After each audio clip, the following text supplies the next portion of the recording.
ہوتی ہے وہ نیند کی قربانی، وہ نرم بستر کی قربانی دے دیتا ہے، وہ سیدھے اپنے بستر کو چھوڑ کر اللہ، یہی تو مشقت کیا ہے بھائی، یہ بستر کی قربانی واقعی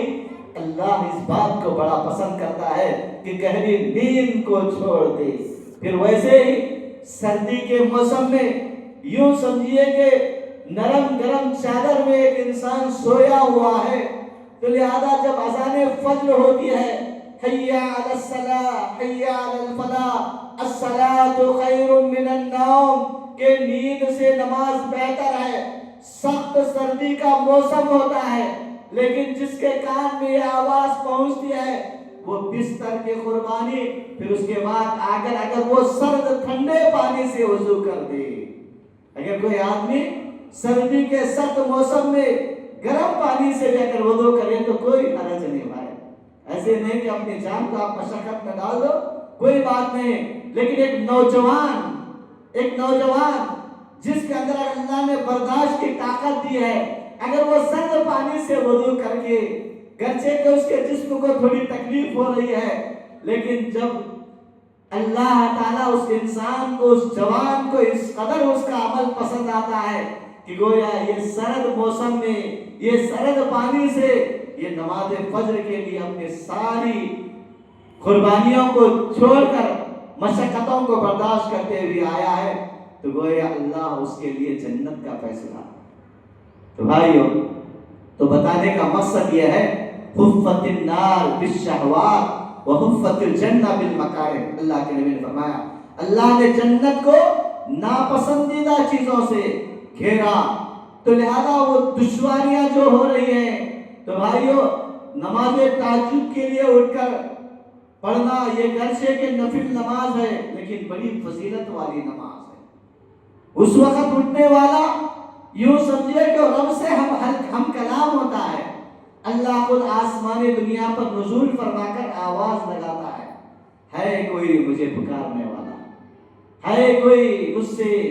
سوال کرنے والا، ہے کوئی بیمار، ہے کوئی قرضدار، ہے کوئی پریشان حال، میں اس کی پریشانی کو دور کروں، اس بیمار کو شفا کروں، اس قرضدار کے قرض کے بوجھ کو ہلکا کروں، آواز لگاتا ہے۔ لیکن جو بندہ جو بندی نیند کی قربانی دے کر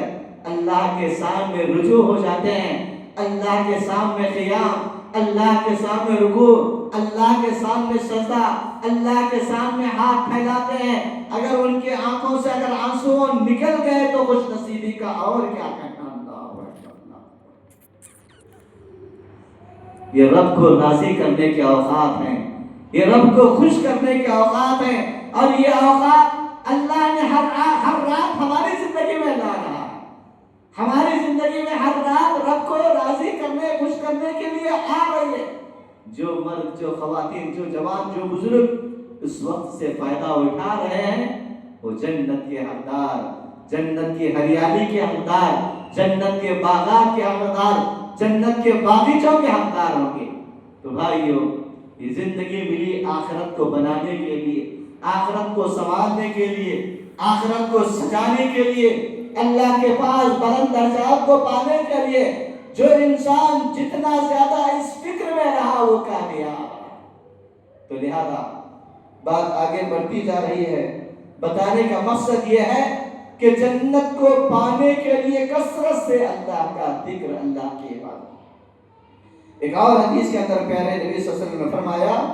من قال سبحان اللہ وبحمدہ غرست لہ نخلۃ فی الجنہ، جو انسان دنیا میں سبحان اللہ وبحمدہ ایک مرتبہ کہتا ہے، کتنے مرتبہ؟ ایک مرتبہ کہتا ہے، اللہ کے نبی صلی اللہ علیہ وسلم نے فرمایا نخلۃ فی الجنہ، اللہ اس انسان کے لیے ایک کھجور کا درخت لگا دے گا۔ ایک بار سبحان اللہ وبحمدہ کہو، اللہ پاک ہے، ساری تعریفیں اللہ کی، اس انسان کے لیے ایک کھجور کا درخت، کھجور کا درخت۔ اب یہ ہمارے حق میں کھجور کے درخت لگائے جا رہے ہیں، سبحان اللہ وبحمدہ جتنا آپ پڑھو گے